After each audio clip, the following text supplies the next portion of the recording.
பரிசுத்தாவி. பரிசுத்தாவி இருந்தா சத்தியமே விளங்க உனக்கு.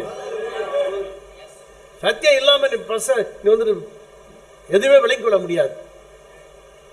1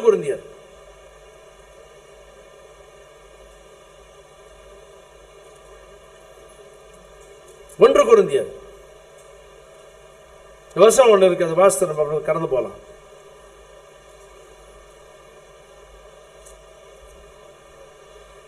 11ஆம் அதிகாரம் 11 இல்ல 12:3. ஆதலால் தேவனுடைய ஆவியினாலே பேசுகிற எவனும் இயேசுவை சபிக்கப்பட்டவன் என்று சொல்ல மாட்டான் என்றும் பரிசுத்த ஆவியினாலே அன்றி இயேசுவை கர்த்தர் என்று ஒருவனும் சொல்லக்கூடாது என்றும் உங்களுக்கு தெரிவிக்கிறேன்.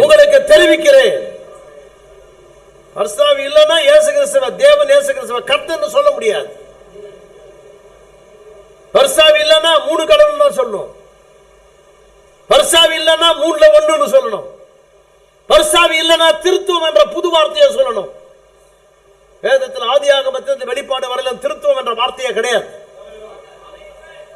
திருத்துவம் என்ற ஒரு வார்த்தை நீங்க எடுத்து வந்து கிட்ட காமிங்க, 1 லட்சம் ரூபாய் தரேன் உங்களுக்கு. நான் வேதத்தில் எங்கேயுமே திருத்துவம் என்ற வார்த்தை கிடையாது. முழு வேதாகமும் ஒரு தேவனை குறித்து மாத்திரமே பேசுகிறது.